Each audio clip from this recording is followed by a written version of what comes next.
င်္ဂလာပါရှင်။ဩဂတ်စ်လ25ရက်နေ့အတွက်ရရှိထားတဲ့သတင်းတချို့ကိုတင်ဆက်ပေးကြပါမယ်။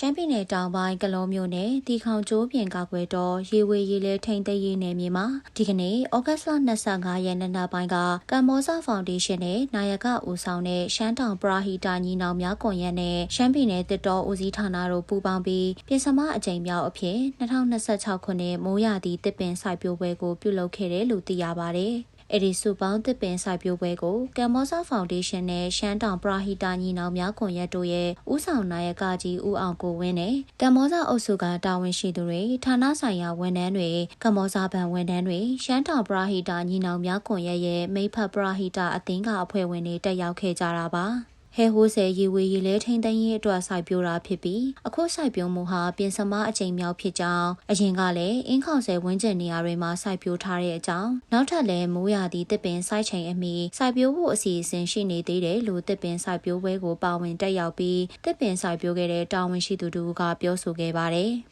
ဒီကနေ့ပြင်ဆမအကြိမ်မိုးရာသီတစ်ပင်စိုက်ပျိုးပွဲအဖြစ်အင်းခေါင်ဆယ်ရေဝေရေလဲထိန်သိမ်းရေးနယ်မြေအတွင်းမှာမာတာကိုရေသင်းဝင်ချယ်ရီပင်ငူဝါမဲဇလီစတဲ့အပင်400ခန့်ကိုစိုက်ပျိုးခဲ့ကြတာဖြစ်တယ်လို့သိရပါတယ်ယခုစိုက်ပျိုးမှုဟာ2026ခုနှစ်အတွင်းမှာ9ချိန်မြောက်စိုက်ပျိုးထားတာဖြစ်ပြီးအရင်ကလည်းတောင်ကြီးမြို့နယ်ရွှေညောင်မြို့နယ်ကလောမြို့နယ်တို့မှာသက်ဆိုင်ရာဌာနတွေနဲ့ပူးပေါင်းပြီးမော်ဂနီအော်ရီရှာစိန်ပန်းချယ်ရီထင်းရှူနဲ့အခြားပျိုးပင်တွေကိုစိုက်ပျိုးခဲ့ပြီးဖြစ်တယ်လို့လည်းသိရပါတယ်1985ခုနှစ်ကနေ2025ခုနှစ်အတွင်းတစ်တော်ပြုံးတီမှုအခြေအနေမြေပုံအရမြန်မာနိုင်ငံလုံးမှာရှမ်းပြည်နယ်ဟာတစ်တော်ပြုံးတီမှုအမြင့်ဆုံးဖြစ်နေတဲ့အတွက်တစ်ပင်တွေကိုစီမံကိန်းအကြောင်းပြပြီးခုတ်ထွင်တာကိုကျိုးစီးပွားအတွက်ခုတ်ထွင်တာတွေမပြုလုပ်ကြဖို့နဲ့တက်ဆွမ်းသမျှတစ်ပင်စိုက်ပျိုးတာတွေကိုပြုလုပ်ကြဖို့အတွက်တဘာဝပတ်ဝန်းကျင်ထိန်းသိမ်းသူတွေကတိုက်တွန်းပြောဆိုထားပါတယ်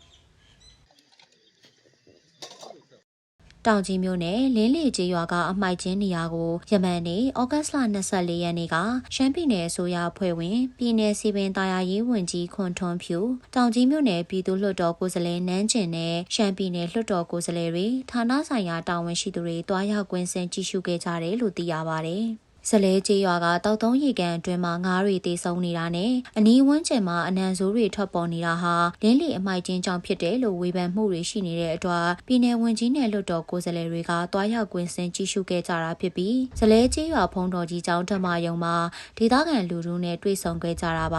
အဲ့ဒီလိုတွေ့ဆုံရမှာအမိုက်ချင်းကနေထွက်ရှိလာတဲ့အမှားရေကိုစင်ကဲအမိုက်ကန်အတွင်းတူလောင်ပြီးလိုအပ်တဲ့မြက်တွေစိုက်ပျိုးပြီးတဘာဝပတ်ဝန်းကျင်မထိခိုက်အောင်လှုံ့ဆော်သွားမှာဖြစ်တယ်လို့ပြည်내ဝန်ကြီးကပြောဆိုခဲ့ပါတယ်။အဲ့ဒီနောက်လွှတ်တော်ကိုယ်စားလှယ်တွေဌာနဆိုင်ရာတာဝန်ရှိသူတွေကဒေသခံပြည်သူတွေနဲ့အပြန်အလှန်ဆွေးနွေးခဲ့ကြတာဖြစ်ပါတယ်။အခမ်းအနားတက်ရောက်သူဒေသခံပြည်သူတို့ကိုမေးမြန်းရမှာတော့အခုအချိန်လေးမှာတော့ငါးရီသာတည်ဆုံမှုရှိနေသေးပြီးလူတွေကိုအန်တီရမဖြစ်နေသေးတဲ့အကြောင်းအမိုက်ကျင်းကရေတွက်နဲ့နီးနေတဲ့အတွက်အမိုက်ကျင်းကိုပြောင်းရွှေ့ရင်ပိုမိုကောင်းမွန်သွားမယ့်အကြောင်းနဲ့ရေကိုမူလကအတိုင်းပြန်လည်ဖြစ်စေလိုတဲ့အကြောင်းရေတွက်နှစ်ခုပေါင်းပြီးရေကန်တီဆောက်မဲ့အစီအစဉ်ရှိတာမို့အခုလိုဖြစ်ပေါ်လာတဲ့အတွက်ဘာဆက်လုပ်ရမှန်းမသိဖြစ်နေတယ်လို့ပြောဆိုထားပါတယ်။ဒါအပြင်အခြားဒေသခံတွေကလည်းအမိုက်ကျင်းပြောင်းရွှေ့လာပြီးတဲ့နောက်အနက်အသက်ဆိုးတွေထွက်ပေါ်နေတဲ့အတွက်စိုးရိမ်နေကြတယ်လို့ဆိုကြပါသေးတယ်။ပြည်내ဝန်ကြီးနဲ့အဖွဲ့ဟာဇလဲကျေးရွာဒေသခံတွေအသုံးပြုနေကြတဲ့ငကပေါက်ရေတွက်နဲ့လင်းလေကျေးရွာအမိုက်ကျင်းနေရာကိုတွားရောက်ကွင်းဆင်းကြည့်ရှုခဲ့ကြတယ်လို့လည်းသိရပါတယ်။လက်ရှိမှာလင်းလေအမိုက်ကျင်းကရေဆိုးတွေမစီးစင်းစေဖို့အတွက်တမန်9ခုဆောင်ရွက်ထားပြီးတမန်အမြင့်တစ်ခုကိုအမြန်ဆုံးဆောင်ရွက်နိုင်ဖို့စီစဉ်နေကြတာဖြစ်ပြီးရေဆိုးတွေကို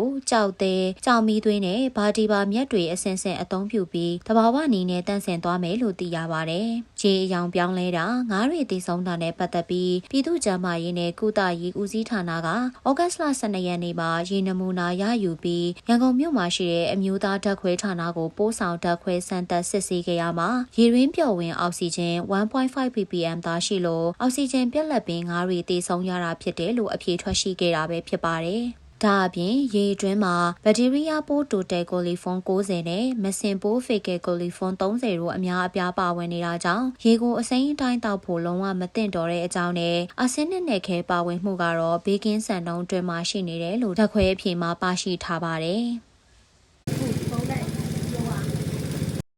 ရှမ်းပြည်နယ်တောင်ပိုင်းကလောမြို့နယ်အောင်ပန်းမြို့မှာဈေးကပြန်ကြားဈေးတွေကိုဟိုက်ဒရိုကွင်းကိုပြောင်းရွှေ့တာနဲ့ပတ်သက်ပြီးမျှတမှုမရှိဘူးလို့ဒေသခံတွေကပြောဆိုနေကြပါတယ်။အောင်ပန်းမြို့မှာဈေးမှာရှိတဲ့ပြန်ကြားဈေးတွေကိုရွှေ့ပြောင်းခိုင်းခြင်းမရှိဘဲ9ရက်တဈေးနေ့ရောင်းချနေတဲ့ဈေးတွေကိုသာပြောင်းရွှေ့ခြင်းဖြစ်တဲ့အတွက်မျှတမှုမရှိဘူးလို့ပြောဆိုနေကြတာဖြစ်ပါတယ်။ဟိုက်ဒရိုကွင်းမှာ9ရက်တဈေးနေ့ကိုပဲရောင်းချခိုင်းတာလားပြန်ကြားကိုမရောင်းချခိုင်းတာလားဆိုတာကိုသိချင်တဲ့အကြောင်းအဖေဈေးတို့ကျန်တဲ့ရက်တွေမှာလမ်းကြားတွေမှာပဲပြန်ခင်းနေကြတဲ့အကြောင်းစီပင်ကအမိန်ထုတ်တာဟာ9ရက်ဈေးကိုထုတ်တာလားပြန်ကြားကိုရှင်းကျင်တာလားဆိုတာနဲ့စီကန်းကိုတိကျတဲ့ဒေသန္တရဥပဒေမျိုးထုတ်စေချင်ပါတယ်လို့ဒေသခံတို့ကမေးခွန်းထုတ်ပြောဆိုထားပါတယ်။ဒါအပြင်အခြားဒေသခံတို့ကလည်းလူမှုရေးစီးပွားရေးကျန်းမာရေးအရာအရေးပေါ်ရင်တွေလမ်းကျောပိတ်ဆိုတာတွေက9ရက်ဈေးနေ့မှာဖြစ်ရမှာလားကျန်တဲ့4ရက်နဲ့အဖိတ်ဈေးတွေမှာဖြစ်ခဲ့ရင်ကောဘယ်သူတာဝန်ယူမလဲဆိုတာကိုသိချင်ပါတယ်လို့ပြောဆိုထားပါတယ်။အောင်ပန်းမြို့မှာ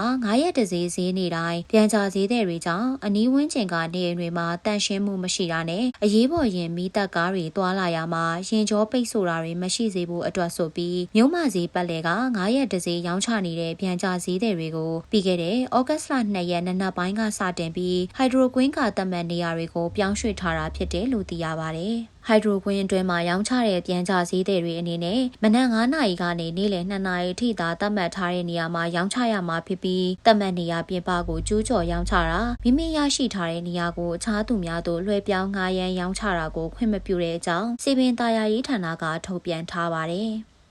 အခုတင်ဆက်ပေးသွားတဲ့သတင်းတွေကတော့ဩဂတ်စ်လ25ရက်နေ့အတွက်ရရှိထားတဲ့သတင်းတချို့ပဲဖြစ်ပါတယ်။အားလုံးပဲရှင်လန်းချမ်းမြေ့ကြပါစေရှင်။